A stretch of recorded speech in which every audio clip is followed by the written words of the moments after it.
যাবতীয় প্রশংসা, যাবতীয় গুণগান একমাত্র মহান রব্বুল আলামিনের জন্য, যে মহান রব্বুল আলামিন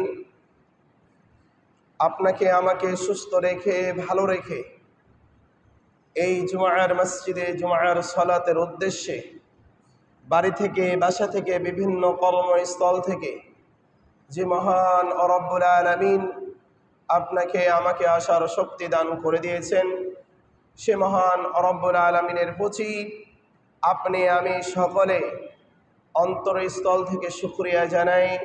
সকলে বলি আলহামদুলিল্লাহ। তারপরে আমার নবী, আপনার নবী, বিশ্বের নবী জনাবে মুহাম্মদ রাসূলুল্লাহ সাল্লাল্লাহু আলাইহি ওয়াসাল্লাম, তিনার প্রতি অসংখ্যবার দুরূদ ও সালাম ও শান্তি বর্ষিত হোক। সকলে বলি সাল্লাল্লাহু আলাইহি ওয়াসাল্লাম। সম্মানিত মুসল্লি কেরাম, আমরা বিষয়ভিত্তিক আলোচনা করছিলাম। গত সপ্তাহে আলোচনা করেছি আত্মীয় স্বজনদের সাথে উত্তম ব্যবহার করা। তারই একটি অংশ এতিমদের সাথে কেমন আচরণ করা লাগবে আমাদের। কাদের সাথে? এতিম কারা? যাদের বাবা মা বেঁচে আছে না। এতিম তো হচ্ছে তারাই যাদের বাবা মা পৃথিবীতে জীবিত নেই। যাদের হয়তো বাবা জীবিত নেই তারাই তো এতিম। তো এতিমের তো একটা সীমা আছে, সীমা আছে না? আমার দাড়ি পেকে গেছে। কি পেকে গেছে? আমার দাড়ি পেকে গেছে, আমার বয়স 70-80 বছর হয়ে গেছে, তাও কি আমি এতিম? যদি সবাই যদি খালি এতিম হতেই থাকে তাহলে কি হবেও? এতিমের একটা কি আছে? সীমা আছে, বলবো ইনশাল্লাহ। তো এতিমদের সাথে কেমন আচরণ করা লাগবে আমাদের, তাদের সাথে কি কথা বলা লাগবে, তাদের সাথে কিভাবে রাস্তাঘাটে পারিবারিক জীবনে উঠা বসা করা লাগবে, সকল বিষয়গুলো কিন্তু, সকল শিষ্টাচারগুলো কিন্তু কে শিক্ষা দিয়েছেন? আল্লাহ রাব্বুল আলামিন। কারণ আমাদের প্রধান যেই নেতা, প্রধান যেই গাইডলাইন দেওয়ার আমাদের নেতা, সেই নেতার নাম কি বলেন তো? হযরত মুহাম্মদ সাল্লাল্লাহু আলাইহি ওয়াসাল্লাম। তিনি কি এতিম ছিলেন না? তিনি তো ছোট্টবেলা মায়ের পেট থেকে বের হওয়ার পর থেকে এতিম, তাই কি না? তার মানে কেন? আল্লাহ দেখছেন আল্লাহর খেলাটা, আল্লাহর খেলা কত সুন্দর, আল্লাহর পরীক্ষা কত সুন্দর, যে আল্লাহ রসুলকে ধনী করেননি। আল্লাহ ধনী করেছিলেন, করেননি কেন? যেন আল্লাহ রসুল অসহায়ীদের, গরিবদের কি বুঝতে পারেন? কষ্ট বুঝতে পারেন। আল্লাহর কত সুন্দর পরীক্ষা দেখেন। বিশ্ব নবী জনাবে মুহাম্মদ রাসূলুল্লাহ সাল্লাল্লাহু আলাইহি ওয়াসাল্লাম, তিনি এত বড় একটা মাফের মানুষ, তিনি এত বড় একটা ব্যক্তিত্ব মানুষ, আল্লাহ কি চাইলে তিনার বাবার মহাব্বতে তিনাকে বড় করাতে পারতেন না? তিনাকেও আল্লাহ ইতিম করে দিয়েছিলেন পৃথিবীতে। কেন দিয়েছিলেন? যেন সেই ব্যক্তি বুঝতে পারে যে বাবা না থাকার কষ্ট কি।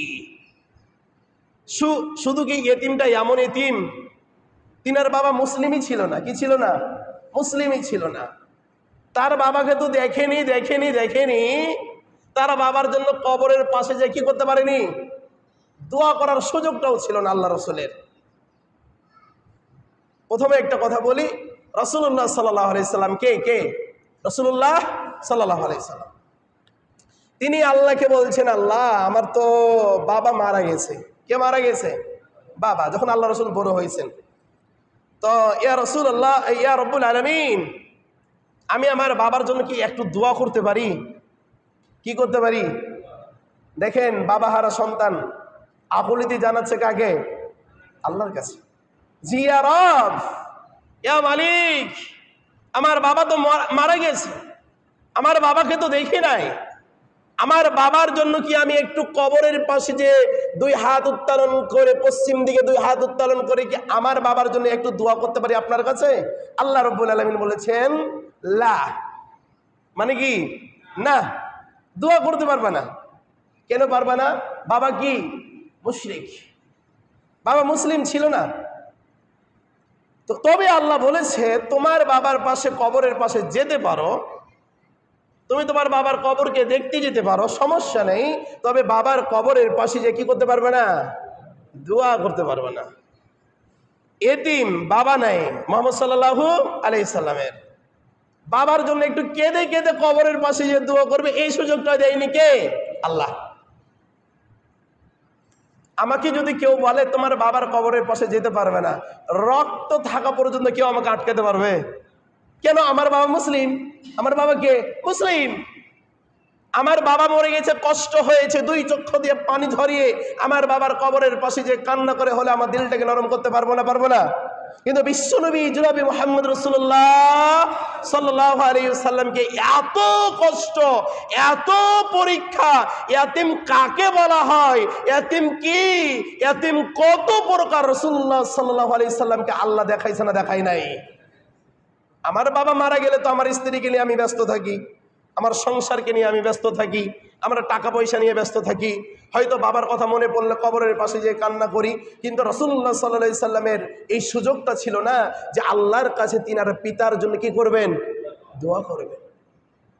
তাহলে যে কথা বলতে চাচ্ছিলাম যে সর্বপ্রথম যেই পরীক্ষার সম্মুখীন হয়েছেন তিনি কে? বিশ্বনবী জনাবে মুহাম্মদ রাসূলুল্লাহ সাল্লাল্লাহু আলাইহি সাল্লাম। এতিম ব্যক্তিদেরকে আমাদের আসলেই ভালোবাসা উচিত, মহব্বত করা উচিত।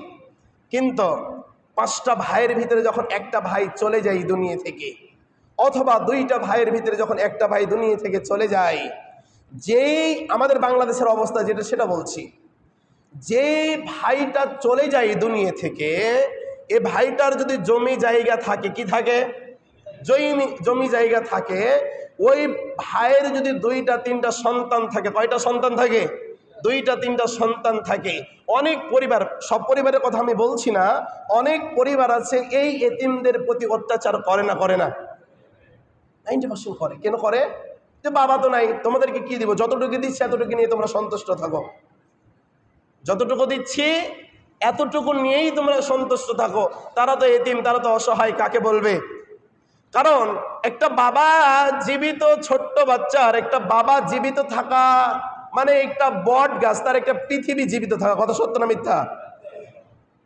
একটা ছোট্ট বাচ্চার 10 বছর 12 বছরের আগ পর্যন্ত, কত বছরের একটা সীমা বলে দিই আগে আপনাদেরকে।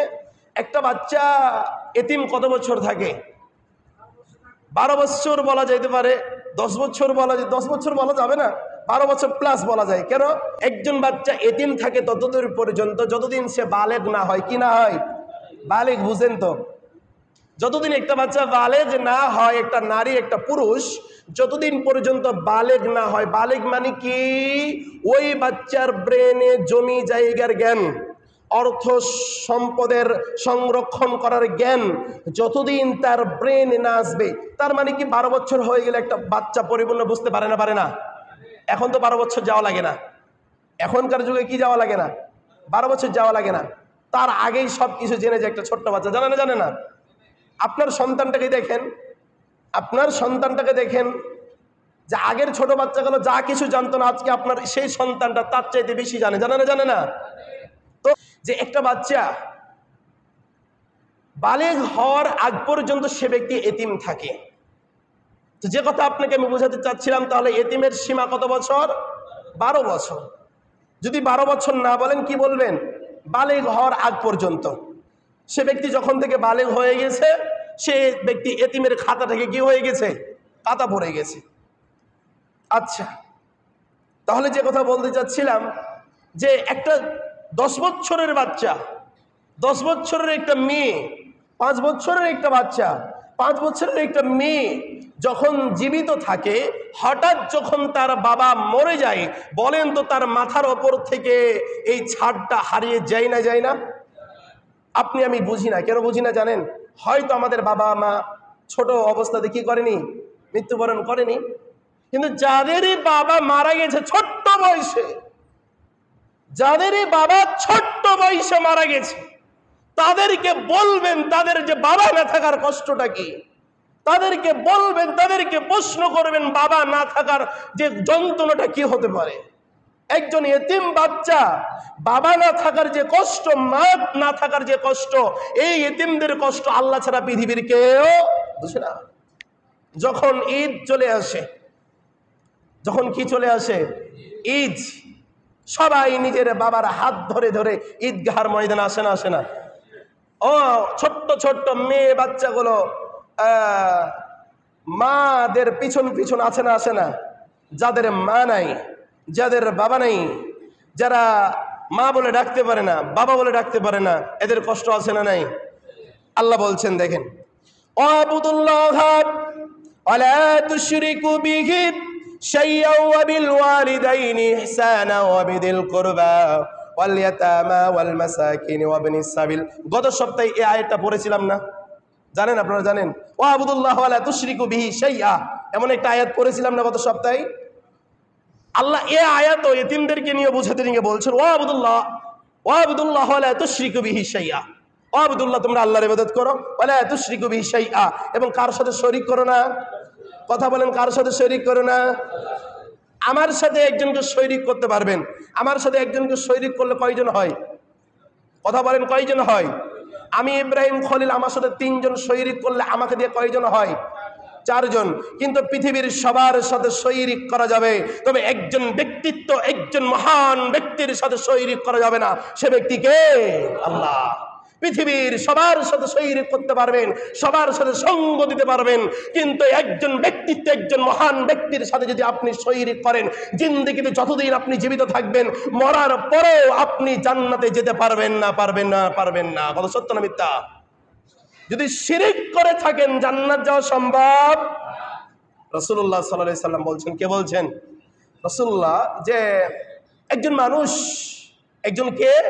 একজন মানুষ কিয়ামতের ময়দানে উহুদ পাহাড় পরিমাণ নেকি নিয়ে উঠেছে। কিয়ামতের ময়দানে, কিসের ময়দানে? কিয়ামতের ময়দানে একজন মানুষ বিশাল বড় উহুদ পাহাড় সমান পরিমাণ নেকি নিয়ে উঠবে। কি নিয়ে উঠবে? নেকি। উহুদ পাহাড় কোথায়? বাংলাদেশে না, ইন্ডিয়াতে না, সৌদি আরবে? জানেন তো? উহুদ পাহাড় কি মসজিদের সমান? বিশাল উহুদ পাহাড় মানে উহুদি পাহাড়। উহুদ পাহাড় বিশাল বড় একটা পাহাড়।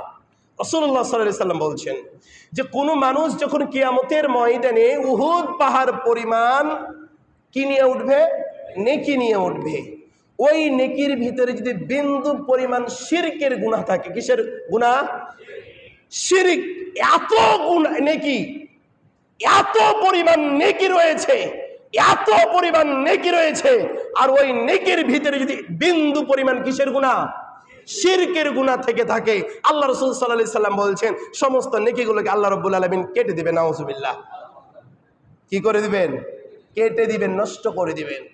পক্ষান্তরে এই হাদিসের শেষ বাক্য আল্লাহ রাসূল বলছেন, কোন মানুষ যদি উহুদ পাহাড় পরিমাণ গুনাহ নিয়ে কিয়ামতের ময়দানে উপস্থিত হয়, কোন মানুষ যদি উহুদ পাহাড় পরিমাণ গুনাহ নিয়ে কিয়ামতের ময়দানে উপস্থিত হয়, রাসূলুল্লাহ সাল্লাল্লাহু আলাইহি ওয়াসাল্লাম বলছেন এই গুনাহের ভিতরে যদি বিন্দু পরিমাণ শিরকের গুনাহ না থাকে, আল্লাহ রাব্বুল আলামিন চাইলে তার জিন্দেগির পাপগুলোকে, গুনাহগুলোকে ক্ষমা করে জান্নাতের মেহমান হিসাবে কবুল করে নেবে। সুবহানাল্লাহ।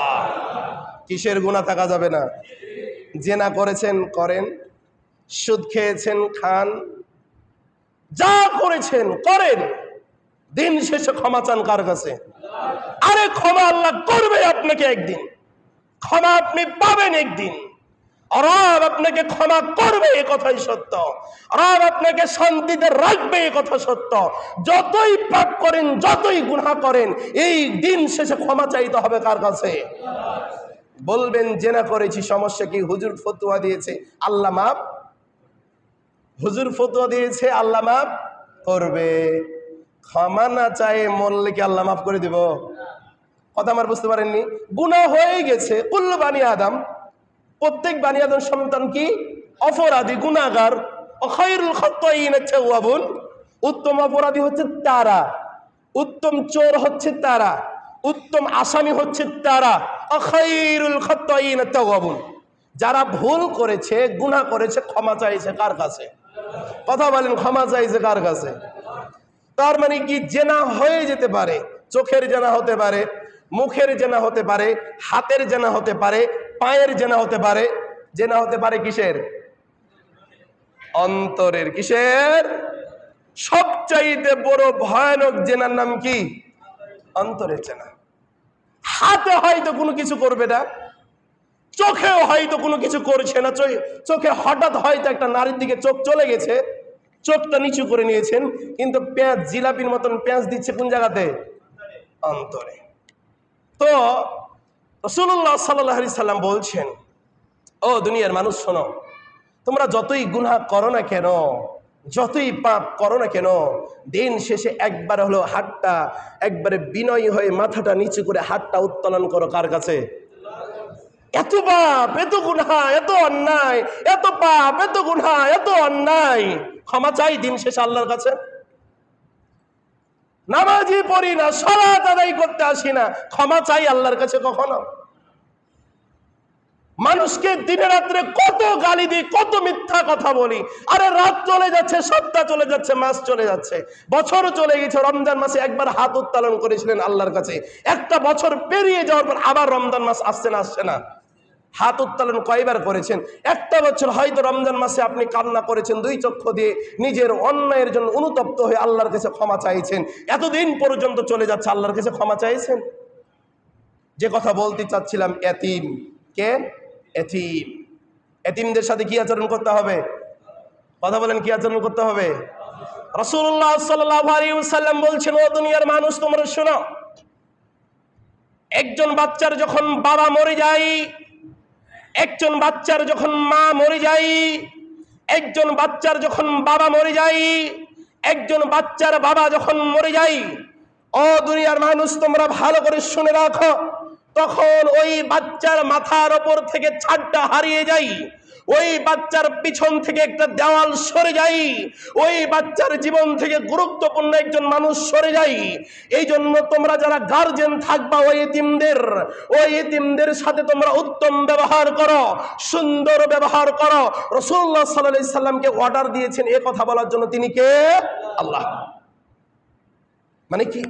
ইতিম নিঃস্ব হয়ে গেছে, বাবা মরে গেছে, কিন্তু আমরা আফসোস, আমরা এতিমদের সাথে কি আচরণ করতে পারি না? ভালো আচরণ করতে পারি না। আপনার বাড়ির পাশে এতিম আছে, আছে না নাই? আপনার বাড়ির পাশে একটা বিধবা মহিলা আছে, আপনার বাড়ির পাশেই এতিম বাচ্চারা ঘোরাফেরা করে, অথচ আপনি তাদের সাথে ভালো আচরণ করতে পারেন না। যদি এতিমদের সাথে ভালো আচরণ না করা হয়, যারা এতিমদের সাথে ভালো আচরণ করবে না, তারা যেন জান্নাতে আমার সাথে থাকতে আশা না করে, তারা যেন আমার সাথে জান্নাতে থাকতে আশা না করে। কে বলছে এটা? রাসূলুল্লাহ সাল্লাল্লাহু আলাইহি সাল্লাম। এবার রাসূলুল্লাহ সাল্লাল্লাহু আলাইহি সাল্লাম বলছেন, ও দুনিয়ার মানুষ তোমরা শোনো, ও দুনিয়ার ব্যক্তিত্বরা তোমরা শোনো, যদি তোমরা এতিমদেরকে ভালোবাসো, যদি তোমরা এতিমদের মুখে খাবার তুলে দাও, যদি তোমরা এতিমদেরকে খাদ্য খেতে যাও, যদি তারা বালেগ হওয়ার আগ পর্যন্ত এতিমদেরকে ভালোবাসো, টাকা দিয়ে, ভালোবাসা দিয়ে, কথা দিয়ে, শরম দিয়ে যদি তাদেরকে ভালোবাসো, আমি রাসূলুল্লাহ সাল্লাল্লাহু আলাইহি সাল্লাম বলছি, তুমি এবং আমি মুহাম্মদ সাল্লাল্লাহু আলাইহি সাল্লাম, তুমি এবং আমি মুহাম্মদ সাল্লাল্লাহু আলাইহি সাল্লাম, তুমি এবং আমি মুহাম্মদ সাল্লাল্লাহু আলাইহি সাল্লাম জান্নাতে এই দুটি আঙ্গুলের মতন থাকবো। সুবহানাল্লাহ। দুটি আঙ্গুল লেগে আছে না? তার মানে রাসূলুল্লাহ সাল্লাল্লাহু আলাইহি সাল্লাম এই জায়গাতে থাকবেন, আমি এই জায়গাতে থাকবো। কথা কি আমার বোঝা গেছে? তার মানে কি বুঝাইছে? জান্নাতটা এত বড়, জান্নাতের স্থানটা এত বড়, জান্নাতের জায়গাটা এত বিশাল, কোথায় মানুষেরা পড়ে থাকবে, কোথায় ব্যক্তিত্বরা পড়ে থাকবে। আর রাসূলুল্লাহ সাল্লাল্লাহু আলাইহি সাল্লাম বলছেন, আমার দলের যে ব্যক্তিরা হবে, আমার দল মানে কি? আল্লাহ রাসূল কি ছিলেন? আল্লাহ রাসূল কি ছিলেন? এতিম ছিলেন না? আল্লাহ রাসূল বলছে কি, আমার দলের যারা ব্যক্তিত্ব হবে, আমার দলের লোকদেরকে যারা ভালোবাসবে, আমি মুহাম্মদ সাল্লাল্লাহু আলাইহি সাল্লাম বলছি, এই যে দুইটা আঙ্গুল দেখছো যেভাবে পাশাপাশি রয়েছে, আমি মুহাম্মদ সাল্লাল্লাহু আলাইহি সাল্লাম এতিমদেরকে যারা ভালোবাসবে, আর আমি মুহাম্মদ সাল্লাল্লাহু আলাইহি সাল্লাম এই দুইটি আঙ্গুলের মতন জান্নাতে বসবাস করবো। সুবহানাল্লাহ। তার মানে কি জান্নাতে যাওয়া হবে না? হবে না? তার মানে এতিমদেরকে যদি ভালোবাসেন, কি করেন? এতিমদেরকে যদি ভালোবাসেন, আর এতিমদেরকে যদি আপনি লালন পালন করেন, এতিমদেরকে যদি আপনি খেতে দেন, এতিমদের সাথে যদি আপনি উঠা বসা করেন, তার মানে কি আল্লাহ আপনার জিন্দেগির পাপগুলো কি করবে? বলেন বলেন, কি করবে? ক্ষমা করে দিবে। ক্ষমা না করলে কি জান্নাত যেতে পারতেন? তার মানে কি আল্লাহ রসুল কি বলেছে? যে তুমি এবং আমি মুহাম্মদ সাল্লাল্লাহু আলাইহি সাল্লাম, তুমি এবং আমি মুহাম্মদ সাল্লাল্লাহু আলাইহি সাল্লাম, তুমি এবং আমি মুহাম্মদ সাল্লাল্লাহু আলাইহি সাল্লাম, এভাবে দুইজনে আমি জান্নাতে বসবাস করব। কারা? যারা এতিমদেরকে ভালোবাসবে, যারা এতিম সন্তানদেরকে লালন পালন করবে, যারা এতিমদেরকে বালেগ হওয়ার আগ পর্যন্ত তাদের টাকা পয়সা সংরক্ষণ করবে, জীবনে তাদের টাকা পয়সাগুলো আত্মসাৎ করবে না। এতিমদেরকে ভালোবাসবেন না বাসবেন না? তা কি শুধু এক পয়েন্ট, এক নাম্বার, যদি এতিমদেরকে ভালোবাসেন জান্নাতে থাকবেন কার সাথে? সবাই বলেন, জান্নাতে থাকবেন কার সাথে? আরে নিজের সন্তান, নিজের সন্তান তো বাবা বলে ডাকার সাহস পাচ্ছে, ওই এতিম সন্তানটা তো তোমার ভাস্তে, অথবা তোমার ভাতিজা, অথবা তোমার ভাস্তি, অথবা তোমার ভাগ্নি, অথবা তোমার প্রতিবেশী একটা এতিম। তোমার সন্তানটা তো বাবা বলে ডাকার সুযোগটা পাচ্ছে, তুমি যে এতিম সন্তানদের দিকে তাকাচ্ছ, তোমার সন্তানটা একটা বিস্কিট খাচ্ছে, কি খাচ্ছে? বিস্কিট খাচ্ছে। তোমার সন্তানটা একটা মিষ্টি মুখে নিয়ে খাচ্ছে, ওই পাশে একটা এতিম সন্তান দাঁড়িয়ে আছে। আরে সন্তানের হাতে দুইটা না দিয়ে একটা দিয়ে কি এতিমদের সন্তানদের হাতে একটা দেওয়া যায় না? কি দেওয়া যাবে না? যাবে না? এতিমদেরকে ভালোবাসবেন? এই অসহায় ব্যক্তিত্বদেরকে ভালোবাসবেন? অসহায় ব্যক্তিত্বদেরকে ভালোবাসবেন তো ইনশাল্লাহ। রাসূলুল্লাহ সাল্লাল্লাহু আলাইহি সাল্লামের ছোট্ট বিবি নাম কি? সবাই বলেন নাম কি? আল্লাহ রসুলের ছোট্ট বিবির নাম আয়েশা রাদিয়াল্লাহু তাআলা আনহা। তিনার কাছে একটা মেয়ে আসলো, দুইটা বাচ্চা নিয়ে, অসহায় মেয়ে। বুখারীর হাদিস। রাসূলুল্লাহ সাল্লাল্লাহু আলাইহি সাল্লাম বলছেন যে আমার আয়েশা রাদিয়াল্লাহু তাআলা আনহা বলছেন যে আমার কাছে একটা মহিলা আসলো, কয়টা বাচ্চা নিয়ে? দুইটা বাচ্চা। ওই মেয়ে এবং দুইটা বাচ্চা সংখ্যা কয়জন হয়? তিনজন। তো আল্লাহ রাসূল সাল্লাল্লাহু আলাইহি সাল্লামের বিবি আয়েশা রাদিয়াল্লাহু তাআলা আনহা বলছেন যে এই অসহায় মহিলাটা আমার কাছে আসার পরে বলছে, এ আয়েশা, আপনার বাড়িতে আপনার কামরাতে কি কোনো খাবার আছে? যে আমার এই ছোট্ট ছোট্ট বাচ্চা দুইটাকে অনাহারে তারা চিল্লাচ্ছে, অনাহারে তারা কান্নাকাটি করছে, আপনার কাছে কি কোনো খাবার আছে? আপনার কাছে কি কোনো খাদ্য আছে যে আমার এই দুইটি সন্তানকে খাদ্যগুলো দেওয়া যাবে? কাকে বলছেন এ কথা? আয়েশাকে। আয়েশা রাদিয়াল্লাহু তাআলা আনহা বলছেন, আমি ঘরে গেলাম, আমার কামরার ভিতরে গেলাম, তিনটা খেজুর নিয়ে আসলাম। কয়টা খেজুর? আগের প্রধান খাদ্যগুলোর ভিতরে সবচেয়ে অন্যতম খাদ্য কি ছিল? খেজুর ছিল। খেজুরের হালুয়া ছিল না? ছিল না? এখন যদি আপনাকে খেজুরের হালুয়া দেওয়া হয়, খাবেন? খাবেন না। কিন্তু রাসূলুল্লাহ সাল্লাল্লাহু আলাইহি সাল্লাম রুটি দিয়ে কি খেতেন? খেজুরের হালুয়া। হালুয়া বুঝেন তো নাকি? এই যে সামাই রান্না করি না, যেভাবে নরম হয়ে থাকে, পায়েস রান্না করি, তো পায়েস তো আপনারা গাজীপুরের মানুষ মাশাআল্লাহ সবাই বুঝেন। এই যে পায়েস রান্না করি, এই পায়েসটা যেভাবে নরম হয়ে থাকে না, হালুয়াটাও সেভাবে নরম হয়ে থাকতো রাসূলুল্লাহ সাল্লাল্লাহু আলাইহি সাল্লামের যুগে। এই যে দেখেন, তা আল্লাহ রসুলের বিবিকে প্রশ্ন করা হলো যে কোনো খাবার থাকলে আমাকে দেন। প্রশ্ন করছে কোন মহিলাটা? অসহায় ব্যক্তিত্বটা। তো আল্লাহ রসুলের বিবি তিনটা খেজুর এনে দিলেন তার সন্তানদেরকে এবং তাকে।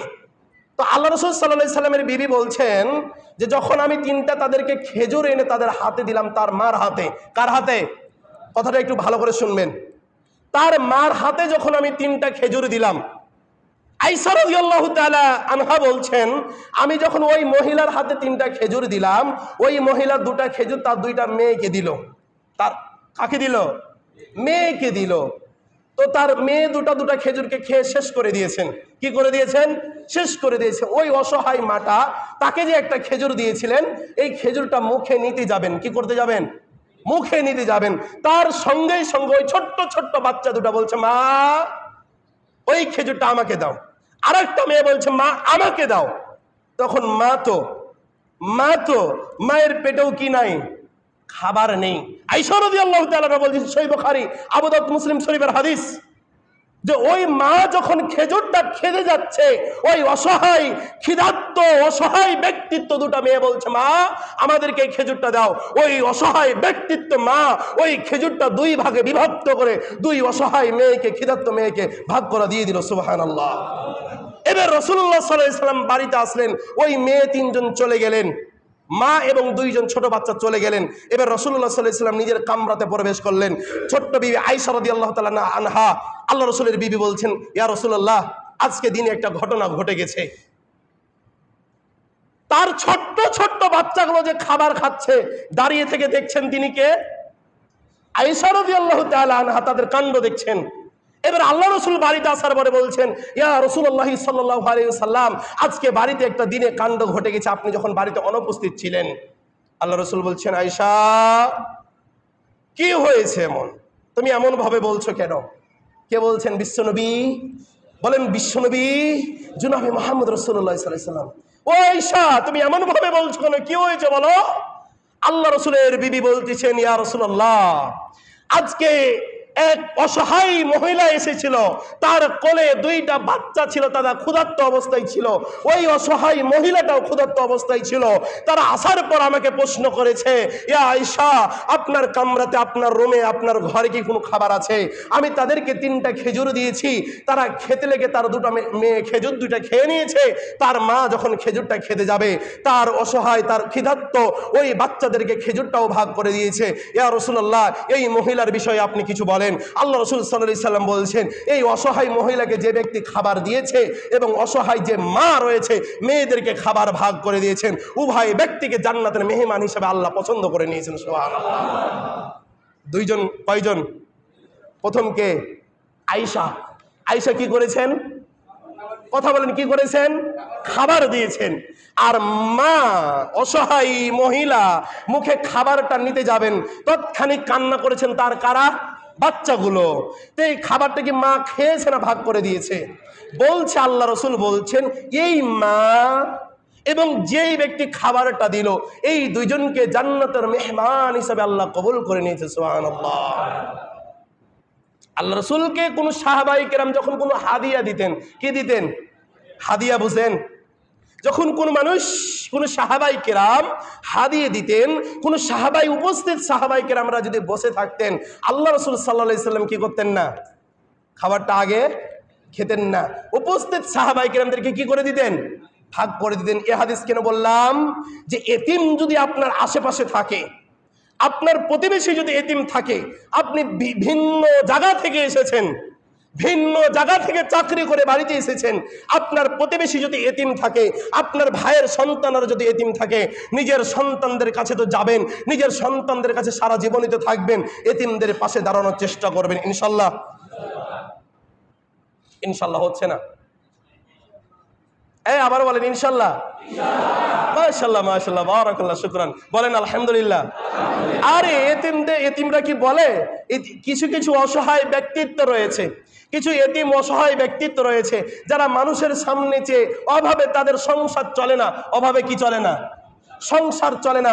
এমন দরিদ্র রয়েছে, অভাবে তাদের সংসার চলে না, তবুও তারা মানুষের কাছে কি করতে পারে না। এমন এতিম আছেন, অসহায় আছে না নাই? আল্লাহ রাসূল বলছেন, কে বলছেন? আল্লাহ রাসূল সাল্লাল্লাহু আলাইহি সাল্লাম বলছেন, এই অসহায়গুলো, এই এতিমগুলোকে দান করা সবচাইতে পৃথিবীর মধ্যে উত্তম। সুবহানাল্লাহ। আপনার বাড়িতে প্রতিদিন ফকির মিসকিন আসে না? আসে না? তাদের প্রতিদিন একটা কর্মই হচ্ছে প্রতিদিন ভিক্ষা করা। কথা সত্য না মিথ্যা? কিন্তু ভাই আমার, তাদেরকে আমি খারাপ বলছি না, কিন্তু আপনার বাড়ির পাশেই প্রতিদিন চাউল না কিনলে ভাত রান্না করতে পারে এমন পরিবার আছে না গো? হয়তো এখন কম, হয়তো কি এখন কম, তবুও আছে। তবুও কি আছে? আছে। আপনার বাড়িতে এত খাবার নষ্ট হয়ে যাচ্ছে। কিছু বড় লোক আছে, ভণ্ড বড় লোক। কি বড় লোক? কথা বলেন, কি বড় লোক? ভণ্ড বড় লোক। ভাব দেখাই সমাজের ভিতরে, আমি লক্ষ লক্ষ টাকার মালিক, ওর প্রতিবেশীটা খাবার খেতে পায় না, এমন বড় লোককে কি আল্লাহ ভালোবাসবে? কথা বলেন, ভালোবাসবে? আরে ওর প্রতিবেশী খাবার খেতে পায় না, ওর প্রতিবেশী এতিম সন্তানগুলো একটা নতুন জামা পরতে পারে না, এমন বড় লোক থেকে কি সমাজের কোনো উন্নত হবে? কোনোদিন উন্নত হবে না। এজন্য বলি, বড় লোক করার মালিক কে? ওই যে দেখো ভাই, এতিম যারা রয়েছে, ওই যে দেখো দরিদ্র যারা, ওই দরিদ্র এতিমদের আল্লাহ কি আল্লাহ এক না? যারা ধনী, টাকা পয়সার মালিক, যারা দরিদ্র, খাবার খেতে পায় না, সবার আল্লাহটা কি এক না? তার আল্লাহ কি করে দিয়েছেন? ভাগ করে দিয়েছেন। কেন ভাগ করেছেন? দেখেন, পৃথিবীটা আল্লাহ সাজাইছেন, পৃথিবীটা কি করেছেন আল্লাহ? সাজাইছেন, ছোট বড় সব কিছু দিয়ে সাজাইছেন। কাউরে ইয়াতিম বানাইছেন, কাউরে অসহায় বানাই দিয়েছেন, কাউরে টাকা পয়সার মালিক বানাইছেন। যদি টাকা পয়সার মালিক না থাকতো দরিদ্ররা কি সাহায্য পেত? এবার দরিদ্র যদি না থাকতো ওই বড়লোক ব্যক্তিদের কি কামলা খাটিয়ে না খাটিয়ে কোনো কাজ করাতে পারতো? কথা আমার বুঝতে পারছেন না? তার মানে সবার প্রয়োজন পৃথিবীতে আছে না নাই? আপনি কাউরে ছোট করে দেখতে পারবেন না। আপনি যেই কামলা দিয়ে কাজ করাচ্ছেন, আরে ভাই ওই কামলা না হলে এই কাজ আপনার দ্বারা তো সম্ভব ছিল না। কথা সত্য না মিথ্যা? বলবেন আমি তো পারি এই কাজ। কয়দিন করবেন এই কাজ? আপনি কয়দিনে করবেন আপনি এই কাজ? তার মানে কি অসহায়, দরিদ্র, ইতিম, বড়লোক, ছোট লোক, গরিব, দরিদ্র সবাই কি দিয়ে আল্লাহ কি করেছেন? পৃথিবীটা সাজিয়েছেন। এই জন্য বলবো অসহায় ব্যক্তিত্বদেরকে, বিশেষ করে এতিম ব্যক্তিত্বদেরকে ভালোবাসবেন ইনশাল্লাহ, তাদেরকে সবসময় পাশে রাখবেন ইনশাল্লাহ। আজকে বড়লোক আছেন, আল্লাহ চাইলে আপনার এই শরীরটার, কোন শরীরটার, একটু তাকান এদিকে, এই যে এই বডিটার একটা পাস অথবা একটা কিডনি অথবা আপনার ফুসফুস নাকি, এটা যদি নষ্ট হয়ে যায়, বাংলাদেশে এমনও ডাক্তার নাই যে আপনার এই অসুখটা ভালো করবে। আল্লাহ কি এমন অসুস্থ আপনাকে করতে পারে না? পারে না? কথা সত্য না মিথ্যা? আরে কোটি কোটি টাকার মালিক, 10 লক্ষ 10 কোটি টাকার মালিক, আল্লাহ আপনাকে এমন অসুখ দিয়েছেন ওই জায়গাতে লাগবে 11 কোটি টাকা। কত কোটি? 11 কোটি টাকা লাগবে আপনার। আপনার অসুখ হয়েছে এমন বড় একটা অসুখ যে সমাজের ভিতরে আপনি সবচাইতে বড় লোক, মালিক কয় লক্ষ টাকার? হয়তো 10 লক্ষ টাকার মালিক। আপনার আল্লাহ যে অসুখটা দিয়েছে ভালো হবে কয় লক্ষ টাকা নিয়ে? 11 লক্ষ। কম পড়ে যাচ্ছে কয় লাখ? 1 লাখ কম পড়ছে না? আল্লাহ পারে না? পারে না? ভাব দেখান কেন তাইলে? আরে ভাই টাকা পয়সার মালিক আল্লাহ করেছে, আজকে ধনী কালকে আপনি ফকির, আল্লাহ করতে পারে না? পারে না? দেখিস না বিভিন্ন রাষ্ট্রে আমরা দেখেছি না, আজকে বড় ব্যক্তিত্বরা কোটি কোটি টাকা থাকতেও, তারা কোটি কোটি টাকা থাকতেও রাত গেলে দিন গেলে তারা আরামে ঘুমাতে পারে না। আল্লাহ এমন অসুখ দিয়েছে না দেয়নি? বড় লোকদের আল্লাহ তাআলা পরীক্ষা করছেন টাকা পয়সা দিয়ে। কি দিয়ে পরীক্ষা করছেন? যারা দরিদ্র তাদের হাত কয়টা? পরীক্ষা একটু আপনাদেরকে আমি করে ফেলি, যারা দরিদ্র হাত কয়টা? যারা ধনী হাত কয়টা? যারা দরিদ্র চোখ কয়টা? যারা ধনী তাদের চোখ কয়টা? সবকিছুই তো তাদের জন্য ঠিক আছে। যারা দরিদ্র তাদের কোরআন কি এক না? যারা দরিদ্র তাদেরকে কি কবরে যেতে হবে না? যেই কবরে দরিদ্রদেরকে যেতে হবে ওই কবরে কি ধনীদেরকে যেতে হবে না? সব কিছুই যদি এক থাকে, এই পৃথিবীতে 10টা দিনের জন্য অহংকার করে লাভ আছে? এই লাভ আছে? এক কথায় যারা এতিম রয়েছেন, ছোট্ট ছোট্ট বাচ্চা, সমাজ থেকে যদি ওই পরিবার থেকে তাদের টাকা আত্মসাৎ করে না হয়, কি থেকে? পরিবারের ভাইরা, পরিবারের ব্যক্তিরা যদি তাদের টাকা পয়সা আত্মসাৎ করে নাই, গ্রামের যারা বড় ব্যক্তিত্ব রয়েছেন আপনারা রুখে দাঁড়াবেন, তাদেরকে সাইজ করার জন্য আপনারা রেডি থাকবেন ইনশাল্লাহ। আপনাদেরকে আল্লাহ বড় ব্যক্তিত্ব, বড় স্থানে বসাইছে মানে কি? আপনাদের হাত দিয়ে সমাজকে সুন্দর করবে না? করবে না? এই জন্য বলি আল্লাহ রব্বুল আলামিন যেন আমাদের সবাইকে অসহায় ব্যক্তিত্বদের প্রতি ভালোবাসা, চারিত্রিক সুন্দর সুন্দর কথা সব কিছু যেন এই দারিদ্রিক এবং এই অসহায় এবং এতিম ব্যক্তিদের জন্য হয়। আল্লাহ যেন আমাদেরকে কবুল করে নেয়। বলেন আল্লাহুম্মা আমিন। আবার বলেন আল্লাহুম্মা আমিন। আমাদের বাংলাদেশের অবস্থা ভালো না, আপনাদেরকে প্রতিনিয়তই বলছি কি না? 7 দিন সামনে 7টা দিন। কয়টা দিন? আপনার মেয়েকে, আপনার স্ত্রীকে, আপনার ব্যক্তিত্ব পরিচিত নারীদেরকে সাবধানে রাখবেন। কিসে রাখবেন? সাবধানে রাখবেন। কেন? ভণ্ডবাজি, নষ্টবাজি একটা দল বের হয়েছে বাংলাদেশে, জানেন? এ দলের কথা আগে উত্তোলন হতো না, এখন দিন যত যাচ্ছে, সময় যত যাচ্ছে, এই ভণ্ডবাদীদের উগ্র বেঁধে যাচ্ছে। সে দলটার নাম কি? কথা বলেন, দলটার নাম কি? জানেন না? অসহায় আমরা, মুসলিম অসহায়, আমরা পাগল, বুঝি না কিছু। বাংলাদেশে এত কিছু হয়ে যাচ্ছে, আমরা এই দলটার নামটা জানি না। নাম কি? ইসকন নাম কি? ইসকন এই মুসলিম নারীদেরকে ধর্ষণ করার জন্য তারা চেষ্টা চালাচ্ছে না? আজকে মুহিবুল্লাহ খতিবকে দিয়ে নাটক সাজাইছে না? তাকে পাগল বানায় ফেলেছে, তাকে কালো জাদু করে, কি জাদু করে? আরে কালো জাদু করে তাকে পাগল বানায় ফেলেছে মিয়া। তার পরিবারটাকে ধ্বংস করে দিচ্ছে, তার ছেলে মেয়েদেরকে পাগল বানায় দিচ্ছে। আরে তারা মুসলিম ঘরে জন্ম নিয়েছে, বেটা আমার মুসলিমের রক্ত আমার গায়ে আছে, আমার বোনকে ধর্ষণ করছে, আমার ভাইকে গুম করে নিচ্ছে, আমার কোনো কথা নাই। আমরা কি মুসলিম? কে বলেছে আমরা মুসলিম ভাই? আমার বোনকে ধর্ষণ করছে, আমার ভাইকে গুম করে নিচ্ছে, আমার ভাইয়ের পরিবারকে নষ্ট করে দিচ্ছে, আমরা কোন কথা বলতে পারি না। এই মুসলিম থেকে কোন লাভ আছে বাংলাদেশে? আজকে আমরা বিক্রয় হয়ে গেছি তাদের হাতে, আজকে বিক্রয় হয়ে গেছে নমরুদের হাতে, আজকে বিক্রয় হয়ে গেছে নাস্তিকদের হাতে। আমরা কল্পনা করতে পারি না, আজকে বাড়ি থেকে ভয়ে বের হতে পারি না এই নমরুদের কারণে। কি মনে করছেন আজকে আমার মেয়ে নিরাপদে নাই, আজকে আমার স্ত্রী নিরাপদে নাই এই নমরুদের কারণে? তারা কত পরিমাণ ভণ্ড হতে পারলে এমনটা হতে পারে জানেন? তারা বলে কি, মুসলিম নারীদেরকে বলে, যদি আমার সাথে প্রেম করো, আমার সাথে ভালোবাসা করো, তোমার এই ধর্মকে আমি মেনে নেব। বলো নাউজুবিল্লাহ। ইসকন্দের বই লেখা আছে, তোমরা যদি কোনো নারীকে ভালোবাসার জন্য, তাদের সতীত্বকে নষ্ট করার জন্য তোমাদেরকে খাতনা দিতে হয়, মুসলমানি দিতে হয়, তবুও তোমরা তাদের সতীত্ব নষ্ট করে দিবা, তবুও তোমরা খাতনা দিয়ে তাদের সতীত্ব নষ্ট করে দিবা। বলো নাউজুবিল্লাহ। কারা? ইসকনের দল বাহিনী। প্রিয় ভাইয়ের আমার, আপনাদের কাছে একটা অনুরোধ থাকবে, যদি এই বাংলার জমিনে প্রশাসন বিচার না করে, আমরা প্রশাসনকে বড় আকারে বলবো, গলা ফাটিয়ে তাদেরকে বলবো, যদি তারা বিচার করতে ব্যর্থ হয়ে যায়, যদি তারা কি করতে ব্যর্থ হয়ে যায়? বিচার করতে ব্যর্থ হয়ে যায়। যাদের বিচার হচ্ছে না বাংলার জমিনে, তারাই কষ্ট বুঝতে পারছে, বরং কেউ বুঝতে পারে না। কথা আমার বুঝতে পারছেন না? আমার মেয়েকে ধর্ষণ করেছে, আমার কাকে ধর্ষণ করেছে? আমার মেয়েকে ধর্ষণ করেছে।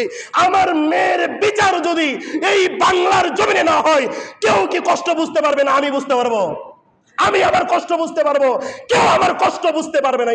কথা সত্য না মিথ্যা? কেউ আমার কষ্ট বুঝতে পারবে না। আজকে আমার মেয়েকে ধর্ষণ করা হচ্ছে, কেউ কথা বলে না। সবাই কি নিয়ে ব্যস্ত? বিএনপি রাজনীতি নিয়ে ব্যস্ত, জামাত ইসলাম রাজনীতি নিয়ে ব্যস্ত, এনসিপি পার্টি রাজনীতি নিয়ে ব্যস্ত, ওই দল রাজনীতি নিয়ে ব্যস্ত। আমার বোনকে ধর্ষণ করে যাচ্ছে, করে যাক, কোনো সমস্যা নাই। প্রতিবাদ কে করবে? কবর থেকে উঠেছে আপনার বাপদাদা করবে? এই মেয়ে, কবর থেকে উঠেছে আপনার বাপদাদা করবে? অপেক্ষা করেন। আল্লাহ রসুলের বিবি, ছোট্ট বিবি আয়েশা রাদিয়াল্লাহু তাআলা আনহা, আল্লাহ রসুল বলছে, আয়েশা শোনো শোনো শোনো শোনো, তুমি ছোট্ট ছোট্ট গুনাহ থেকে বেঁচে থাকো, কারণ এই ছোট্ট ছোট্ট গুনাহগুলো একদিন কি হয়ে যাবে? বিশাল বড় পাহাড় আকৃতি ধরে ফেলবে। এই জন্য বাংলাদেশের ছোট্ট ছোট্ট জিনিসগুলোকে যদি আজকে আপনি দাবিয়ে দিতে না পারি, এই ছোট্ট ছোট্ট বিষয়গুলো একদিন মুসলিমদের জন্য ভয়ানক হবে না? হবে না? কথা সত্য না মিথ্যা? প্রিয় ভাই আমার, যেখানে অন্যায় সেখানে প্রতিবাদ হবে ইনশাল্লাহ। যেখানে অন্যায় সেখানে প্রতিবাদ আমি করবো ইনশাল্লাহ। বলেন সবাই ইনশাল্লাহ। আমাদের উচিত জামাতকে এক হয়ে যাওয়া। এখন আমাদের উচিত বিএনপিকে এক কাঁধে দ্বারা, আমাদের উচিত আওয়ামী লীগকে এক কাঁধে দ্বারা, আহলে হাদিস হানাফি সবাইকে এক কাতারে দাঁড়িয়ে এই নমরুদের বিপক্ষে যুদ্ধ করার কথা সত্য না? কিন্তু আমরা সবাই দলভক্ত, আহলে হাদিস একটা গ্রুপ। হানাফি ভাইয়েরা নবীর নিচে হাত বাঁধা নিয়ে ব্যস্ত, আহলে হাদিসেরা বুকের নিচে হাত বাঁধা নিয়ে ব্যস্ত, কেউ রাজনীতি নিয়ে ব্যস্ত। এই ব্যস্ত ব্যস্ত করতে করতে এই নমরুদরা এর ফাঁকে কি করছেন? কাজ চালাচ্ছে না? এই জন্য বলি, আল্লাহ রাব্বুল আলামিন সকল দল মত সবাইকে যেন এক হয়ে, যখন ঈমান নিয়ে আমাদের প্রশ্ন উঠবে, কি নিয়ে প্রশ্ন উঠবে? ঈমান। যখন ঈমান নিয়ে প্রশ্ন উঠবে, কে আহলে হাদিস, কে হানাফি, কে সালাফি, কে জামাত, কে বিএনপি, কে আওয়ামী লীগ, কোনো দেখার বিষয় থাকবে না। যখন ঈমান নিয়ে আমাদের প্রশ্ন উঠবে, সবাই কাঁধে কাঁধ মিলিয়ে তাদের বিপক্ষে আমরা যুদ্ধ করবো ইনশাল্লাহ। আবার বলেন ইনশাল্লাহ। হে আল্লাহ, আমাদের সবাইকে কবুল করেন, বলেন আল্লাহুম্মা আমিন। আবার বলেন আল্লাহুম্মা আমিন।